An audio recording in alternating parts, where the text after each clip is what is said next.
is Kai Wong. This is a October meeting for the month. Our co-host, Central Texas Consultant Network, and live member from Dallas, Denver, Fort Worth, Kansas City. Oh, I'm missing one word. Wichita and Central Texas.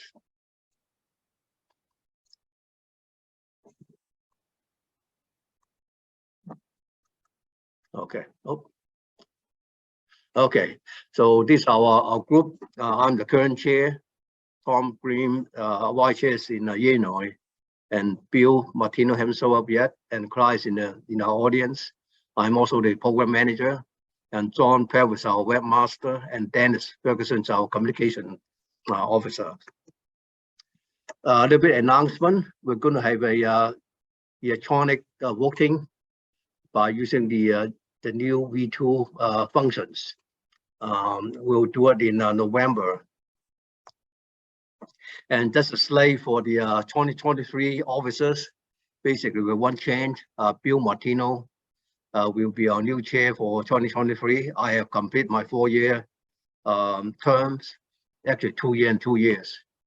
And everybody will stay in the same positions. But we're still accepting new nomination. Anybody who's interested, and let us know until the end of this month. A little bit forecast for next month. We're going to have a virtual meeting on November 17. The topic is Independent for Life. It is concerning about the aging Americans. That's us, most of us. How to retire, where to retire, and you want to age in place or aging in place or some other options. Speakers. Hey, this is so Wayne will be the speaker. He has a website called modernhealthtalk.com.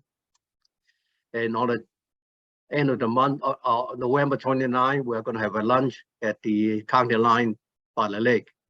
So we're going to send out a notice. The first 40, we limit the first 40 who sign up. For tonight, the topic is extreme value analysis. Our speaker, El Raj, he's PhD, and his specialties in probability and mathematical statistics. And he has 40 years careers in the industry, mostly in the scientific computing, space shuttle, and machine learning, and resolution enhancement, AI. So he may spend his time in the aerospace industry. And now he retired in 2017, and he's enjoying his time painting, computing, and e-biking.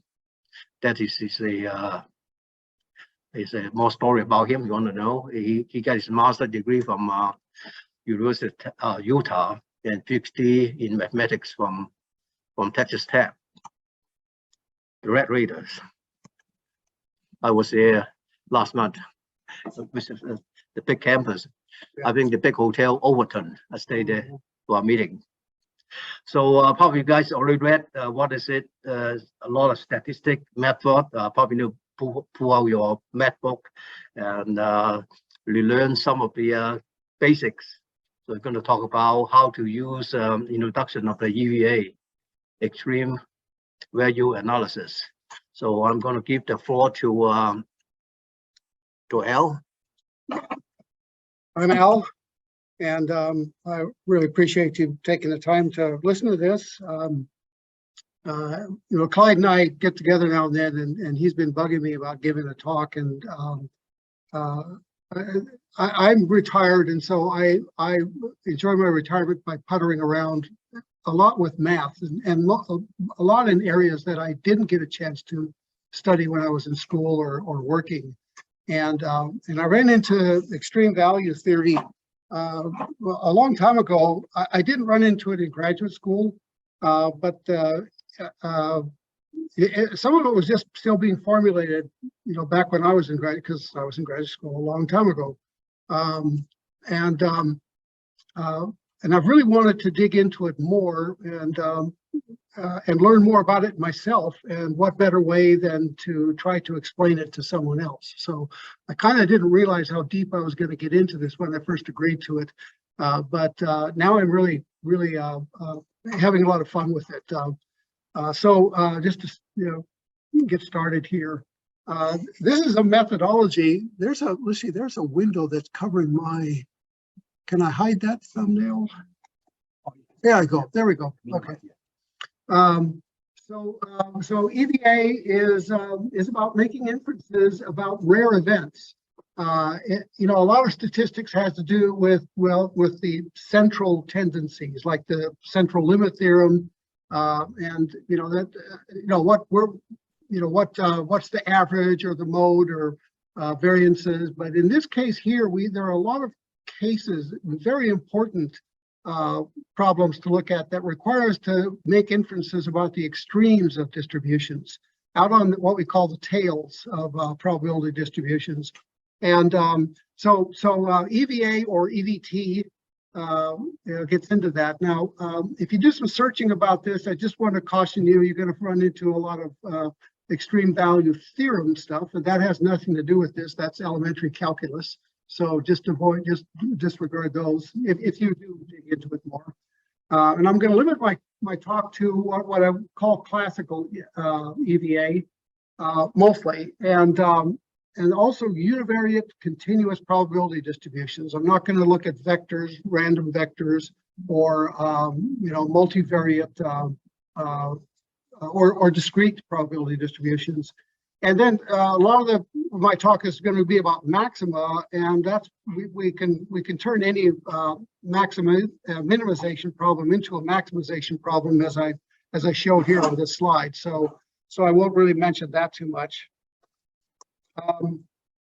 And the thing that we'll be doing here is in some degree extrapolating, and that's people will tell you that's always a bad thing, but there are instances where we just have to do this, and if we don't, then people will, like, as this is a quote from a book by Embrechts, and I at the very near the end of the slides I have a list of references, and there's one good book about the application of EVA in financial and insurance applications, and these are some quotes from his book. So if people don't use well-founded methods like EVT, they'll just use dubious ones instead. And what we're doing is trying to make the best use of whatever data we have about extreme phenomena. And it can't do magic, but it's a lot better than just empirical or guesswork. And a good example of where we really where people have had to look at extremes in the past is the North Sea flood in 1953. And one thing I'll say about EVA is EVA already existed to some degree at this time. The fundamental theorem was called the extreme types theorem, was first published in 1928. So it's been almost 100 years, but it didn't really get wide use, and there wasn't really a methodology for using it until things like this happened, where you had a huge amount of destruction. This is in Holland, and I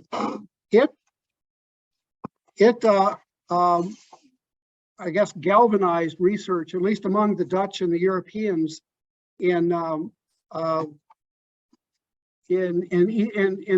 studying, ways of performing inference on extreme events. And they had a previous flood that was, about 400 years before, where they had a mean sea level plus 4 meters. They used a different term for mean sea level. I just stuck that in there because that's roughly what they're talking about. And this gave EVA a good push here in the study of it. And what they needed is a height estimate. And you'll hear this term in the future in this talk a lot. Is this 1 in 10,000 year or 1 in 1,000 year. You've probably heard the term 100-year flood or 500-year flood. We'll explain what that means. What the Dutch were seeking was a 1 in 1,000 year and a 1 in 10,000 year level above sea level that they need to build their dikes to. And so that's really, and they desperately needed that, just to, save lives and property. And so they, and then at that point, I think the problem then becomes a political one. Which do you take, a 10,000 year or a 1,000 year flood? So there are two primary approaches to EVA, and I'm going to talk a lot about this one, the block maxima. And you see the data here is some water level data, and this there's a lot of data here. You can see that in just the blue area, but all we can really use are these extremes. And so this is one of the problems we have with EVA is even though we do have a lot of data, we have to basically filter out everything except the extremes. And in this case here, we're looking at just the maxima, yearly maxima. And so that's just a very few data points. And this is kind of a problem. We have sparse data.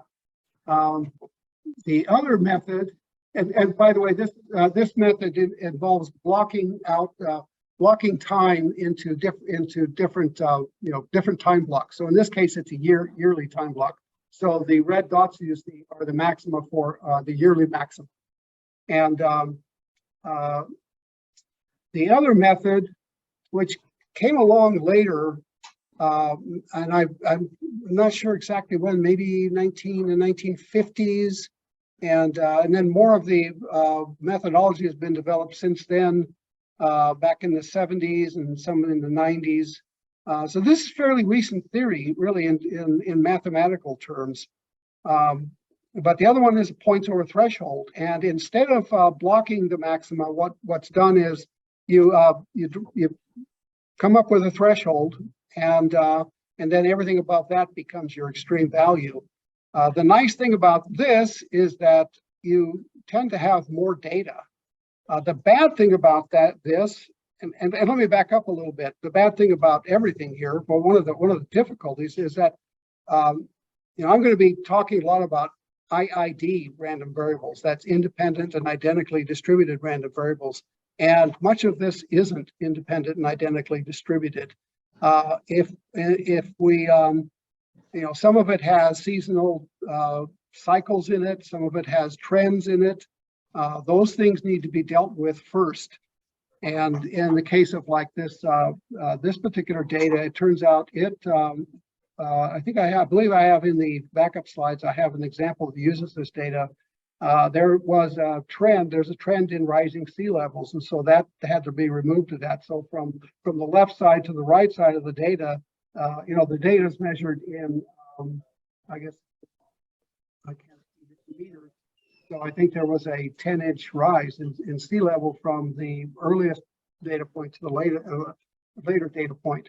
And so what we're really dealing with is our time series. And to some degree, these methods are somewhat robust to very mild correlations in the data, but they're not really very good if there's heavy correlations. So if you look at the right-hand picture where points over threshold, we have a lot of points that are kind of clustered together, and those become a problem. So one of the things you have to do with points over threshold, once you've defined your threshold, you need to decluster it. And what's typically done is you identify clusters, points that are very close in time and probably correlated, and replace that cluster with the maximum of the cluster. So in a way, you end up throwing away data again. So you're back to the problem of sparse data.